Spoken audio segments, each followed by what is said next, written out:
Panawagan ng pamilya ni Misha Johnson na suportahan ang Misha's Law. Biktima siya ng manslaughter sa US at ang suspect ang kanyang mismong asawa. Yan ang Agenda Weekend Report ni US correspondent Len Malden Thornhill.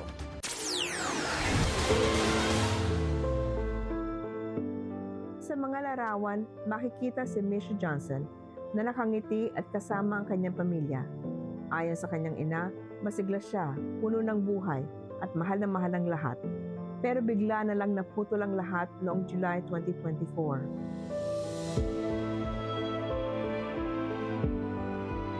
I cannot call my daughter. I cannot hear her. I cannot write to her.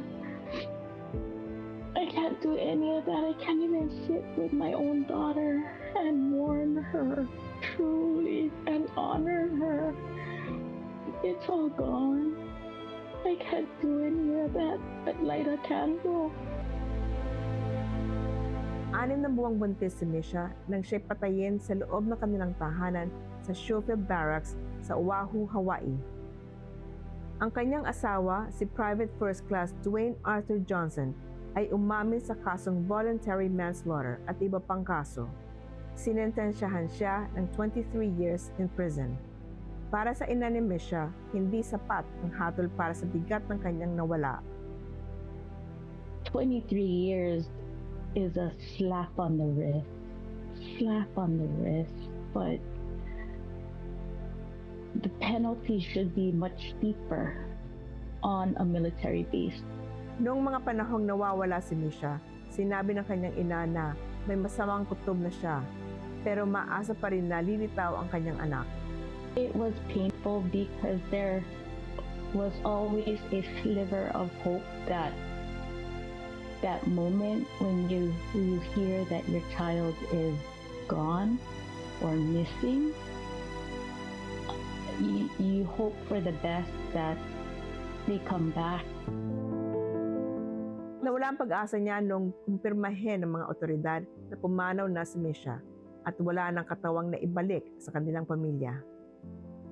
That was even more devastating. That was even more devastating because you want something tangible to hold on to that existed, not only photos or memories. You want something to go to. You know, culturally, we want something to go to, a grave site, to mourn the person, to honor, to value the life that she lived. I didn't have that. I still don't have that. Sinabi ng ina ni Misha na simula noon, tuluyang nagbago ang kanyang buhay. I'm never alone. I'm always with people whom I trust, and with family.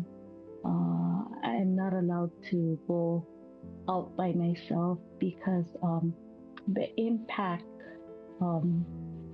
of seeing somebody with a uniform or seeing a red Mustang, I'm reminded of Misha and her husband.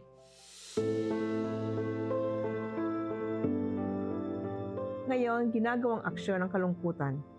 Sinusuportahan niya ang Misha's Law, isang petisyon na nananawagan ng mas mahigpit na proteksyon at mas malawak na suporta laban sa domestic violence para sa mga pamilyang militar.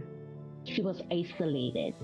And I think the fact that being in a military housing, and the judge also stated that the isolation from her family and the base being far from where we live, that also contributed.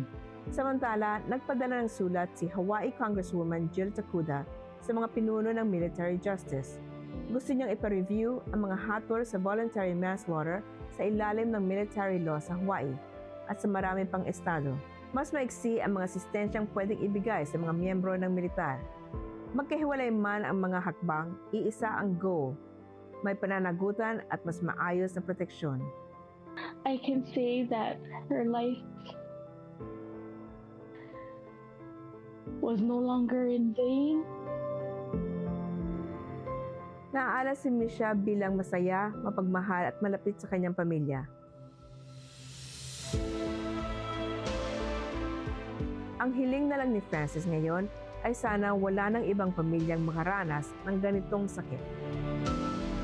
The families that come after Misha would be able to rest assured that justice will be served with a longer sentence and a sentence that would match the crime that was committed.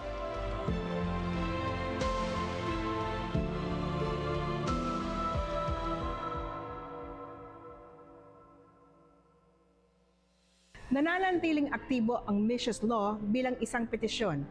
Samantala, inutusan na ng mga US lawmakers ang isang formal na review sa military sentencing.